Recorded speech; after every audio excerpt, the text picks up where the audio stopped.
திருச்சிற்றம்பலம். அருட்பெரும் ஜோதி, அருட்பெரும் ஜோதி, தனிப்பெரும் கருணை, அருட்பெரும் ஜோதி. எல்லா உயிர்களும் இன்புற்று வாழ்க. தியானம் என்பது ஒரு பரிசோதனை. கடவுளிடம் உங்களுக்கு நம்பிக்கை இல்லையா? பரவாயில்லை. தியானத்திற்கு அது ஒரு தடையாக இருப்பதில்லை. ஆன்மா இருக்கிறது என்பதில் உங்களுக்கு நம்பிக்கை இல்லையா? பரவாயில்லை. தியானத்திற்கு அது ஒரு தடங்கலாக இராது. எதிலுமே உங்களுக்கு நம்பிக்கை இல்லையா? பரவாயில்லை. அதுவும் ஒரு தடை அல்ல. நீங்கள் தியானிக்க முடியும். ஏனெனில் உள்நோக்கி செல்வது எவ்வாறு என்பதை மட்டுமே தியானம் தெரிவிக்கிறது. ஆன்மா இருக்கிறதா இல்லையா என்பது ஒரு பிரச்சனையே இல்லை. கடவுள் உண்டா இல்லையா என்பது பற்றி கவலையே இல்லை.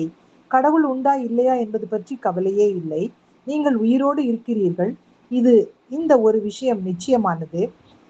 இறப்பிற்கு பிறகு நீங்கள் இருப்பீர்களா இருக்க மாட்டீர்களா என்பது முக்கியமான விஷயம் அல்ல.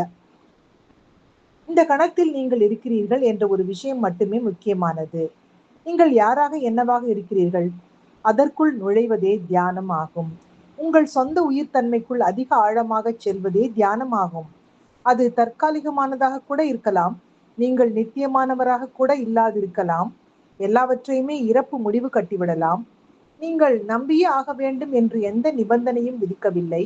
பரிசோதனை செய்து பாருங்கள் என்று மட்டுமே சொல்லப்படுகிறது. முயன்று பாருங்கள். ஒரு நாள் நிச்சயம் நிகழும். எண்ணங்கள் இல்லாது போகும். எண்ணங்கள் மறைந்ததும் திடீரென்று உடம்பும் நீங்களும் வெவ்வேறாக இருப்பீர்கள். ஏனென்றால் எண்ணங்களே இணைப்பு பாலமாக இருக்கின்றன. எண்ணங்கள் வாயிலாகத்தான் நீங்கள் உடம்புடன் சேர்ந்திருக்கிறீர்கள். அதுவே இணைப்பு கண்ணி. திடீரென அந்த இணைப்பு கண்ணி மறைந்துவிடும். நீங்கள் ஓரிடத்தில் இருக்கிறீர்கள், உடம்பு ஓரிடத்தில் இருக்கிறது. இந்த இரண்டிற்கும் இடையில் எல்லையற்ற இடைவெளி இருக்கிறது. இந்த உடம்பு அழியும், ஆனால் நீங்கள் அழிய முடியாது. அழிவில்லை என்பதை அப்போது நீங்கள் அறிந்து கொள்வீர்கள்.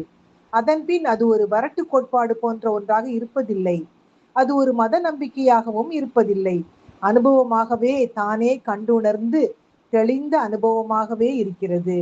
அனுபவமாகவே தானே கண்டுணர்ந்து தெளிந்த அனுபவமாகவே இருக்கிறது. அந்த நாளிலேயே மரணம் மறைகிறது. அன்றே சந்தேகமும் மறைகிறது. ஏனென்றால் இனி நீங்கள் உங்களை ஓயாமல் தற்காத்து கொண்டிருப்பதில்லை. யாராலும் உங்களை அழிக்கவே முடியாது. நீங்கள் அழிக்கப்பட முடியாதவராக இருக்கிறீர்கள். அப்போதுதான் விசுவாசம் உருவாகிறது, நிரம்பி ததும்புகிறது. அப்படிப்பட்ட விசுவாசத்தில் இருப்பதே பரவசத்தில் இருப்பதாகும். அப்படிப்பட்ட விசுவாசத்தில் இருப்பதே கடவுளில் கலந்து இருப்பதாகும். அந்த மாதிரியான விசுவாசத்தில் இருப்பதே பூரண நிறைவடைந்து இருப்பதாகும். எனவே விசுவாசத்தை வளர்த்து கொள்ளுங்கள் என்று கூட நான் சொல்லவில்லை. தியானத்தில் பரிசோதனை மேற்கொள்ளுங்கள் என்றே சொல்கின்றேன் என்ற ஓஷோ அவர்களின் சிந்தனையை இன்றைய சிந்தனையாக்கி மகிழ்வோடு இனிய காலை வணக்கம் சொல்வது உங்கள் அழகம்மை சுவாமிநாதன். Happy morning.